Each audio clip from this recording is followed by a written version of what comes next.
This is not a test. This is your emergency broadcast system, announcing the commencement of the annual purge. May God be with you all.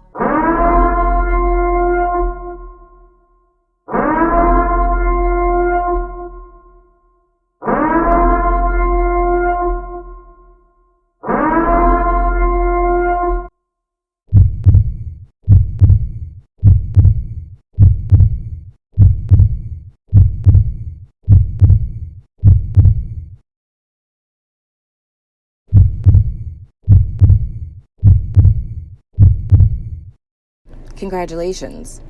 You've successfully completed your first trial, the Purge. As consolation, the universe extends 3 golden tickets. The first is the 8 of Cups. With it, you'll drop any residual weight in the form of emotional baggage. Here, you'll learn to allow sadness while still letting go.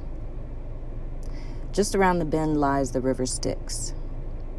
Here, we'll use your second ticket, the 6 of Swords. This will free you of any remaining ambivalence. There's a reason I told you to pack light.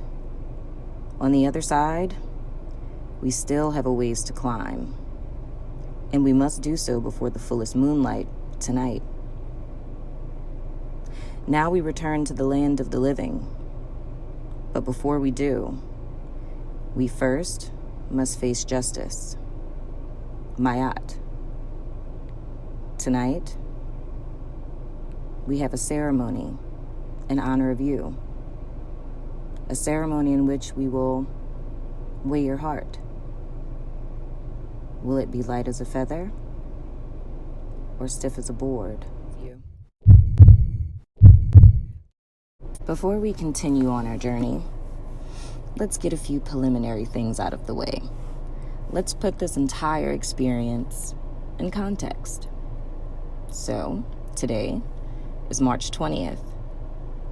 It's also a supermoon, but not just any supermoon. It's the 3rd supermoon of 2019. It's also the last. It was preceded by the blood moon on the 21st of January and the snow moon on the 18th of February. The one that we will experience tonight is the worm moon. For those of you that are on the East Coast, that'll be about 9:43 p.m. Those on Central Time, that'll be about 8:43. Mountain is 7:43, and of course Pacific is 6:43 p.m. And as I said before, the energy lasts 3 days before, as well as 3 days after. So any work that's left to do, you still have time. During a supermoon, we have the opportunity to experience huge energy shifts, as well as revelations. But with this being the 3rd and the last, I think it'd be safe to say that any energy shift or revelation we receive tonight is gonna be epic. As I stated, this supermoon is a worm moon. Now, why exactly do you think that is? We go from blood, life, to snow, death, to a worm? Usually when people think of worms, we usually think of weak, indecisive, ineffectual. Yet, especially as a Native American symbol, worms carry powerful associations. It's a creature that has connections to both life and death. Specifically, new life. New life created from the corruption of death. You, much like the worm, have been going through life humbly, with your head down, suffering in silence, never complaining, carrying many, many burdens on your back. But tonight, Mayat is going to change all of that. Not just for you, but for all of us.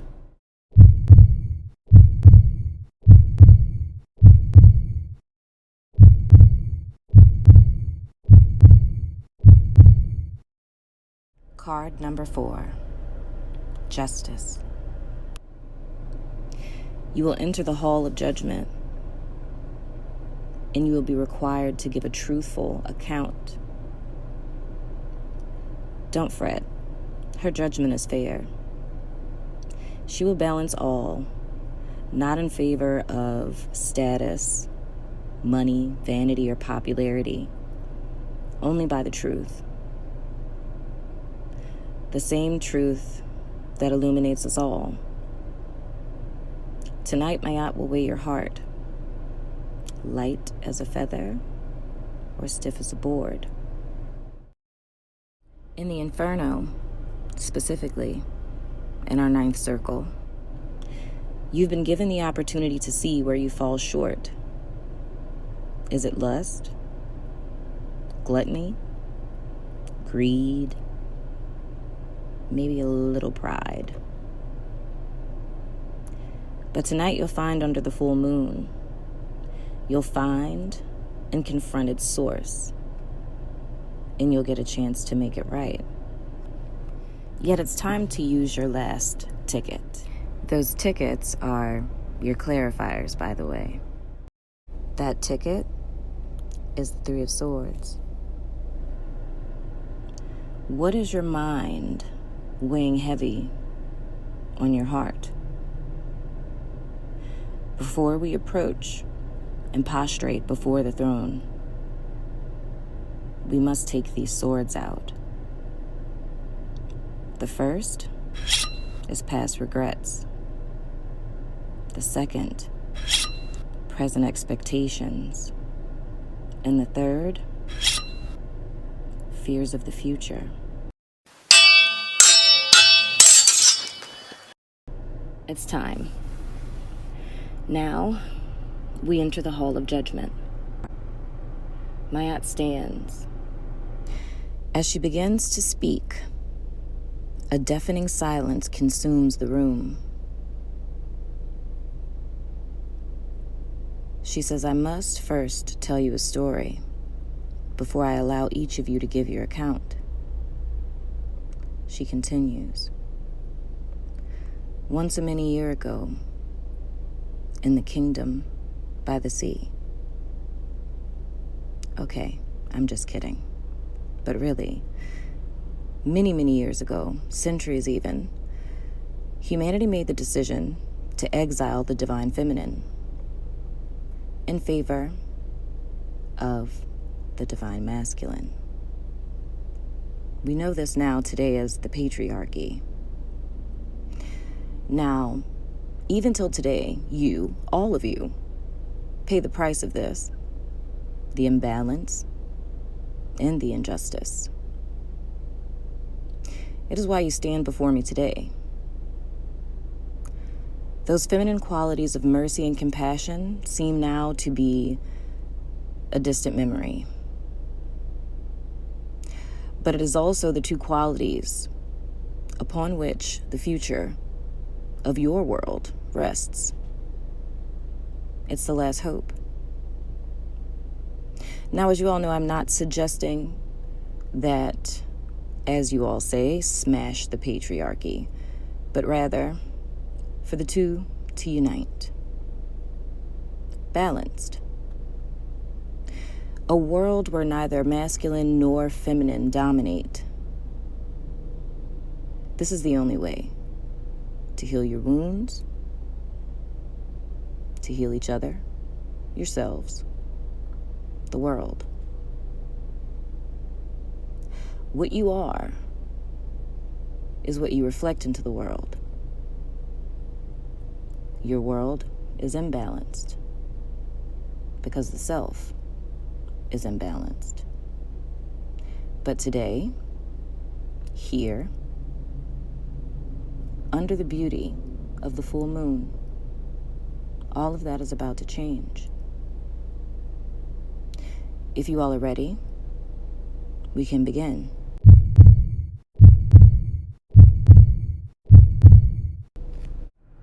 Wow. Mercy and compassion. Have I been merciful and compassionate? if not to others, have I even been that way to myself? She continues. You begin this journey to find clarity. Did you find it? Do you know what you were looking for? First, it was to see the truth about your wounds and how it affected your heart. Did it make it lighter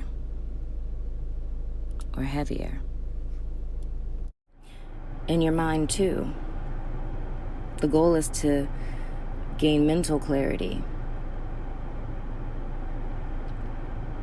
The point of all of this is for you to be and thus reflect balance into the world.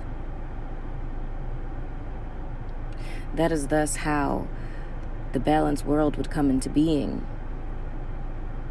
It is balancing and thus realizing the I am within.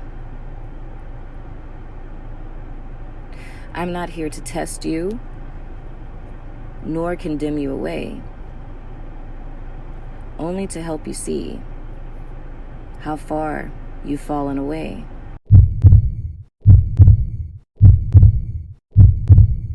It is time to give your account. I will state my ideals, and after each one, each of you shall answer, within, not without.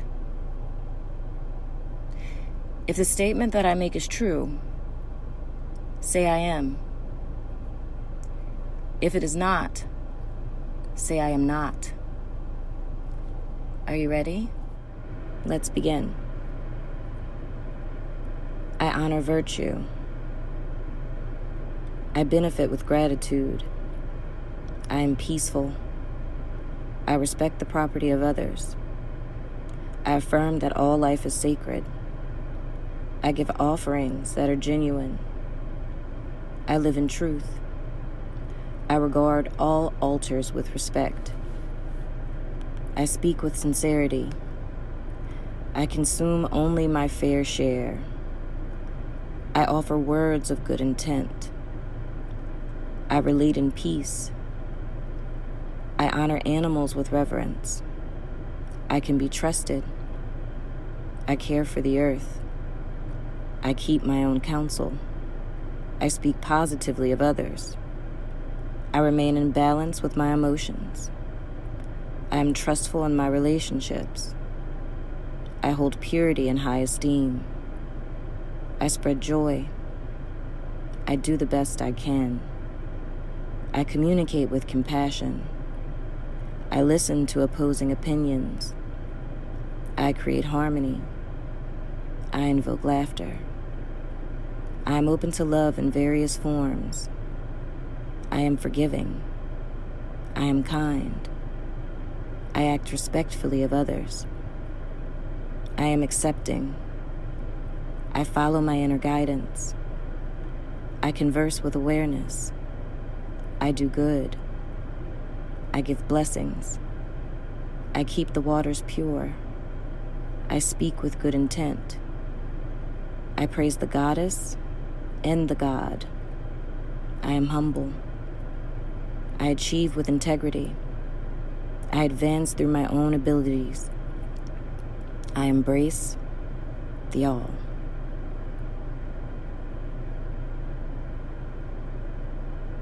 What is your account? How do you measure up? Do we measure up, we ask? Mayat replies, only temperance can tell you that. Your third and final trial, the one that aligns with the spring equinox, your rebirth, your new life. You must venture to the pond. There will stand an angel with one foot firmly planted on the ground, and with the other, he walks on water. You must go to him. Gaze upon your reflection, and depending on what you see, there, you'll find your answer.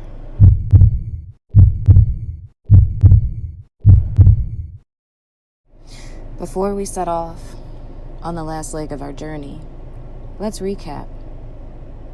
3 cards lie before us. That's Justice, the Moon, and Temperance.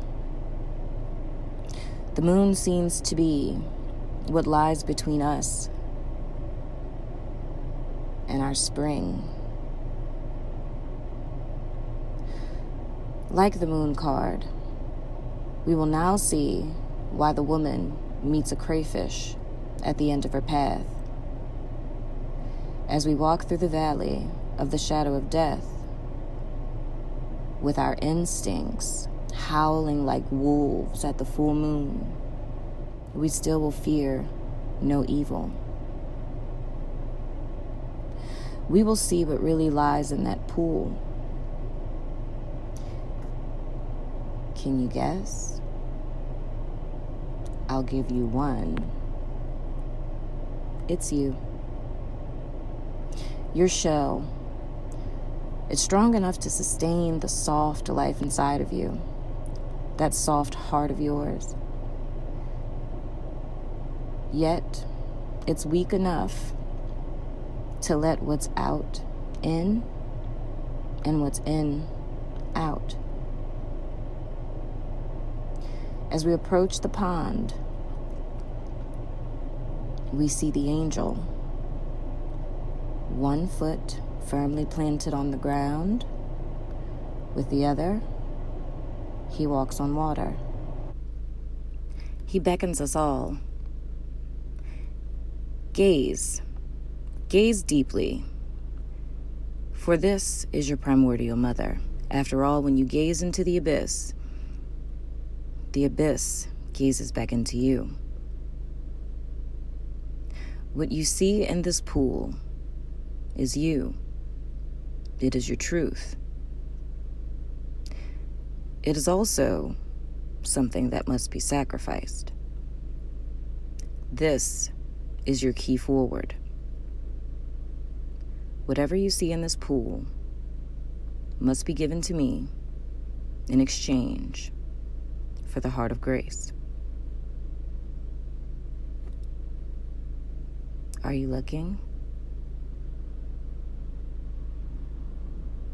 What do you see? Whatever lies in that pool is the only thing standing between you and spring, you and rebirth. Are you willing to let it go? I know I am.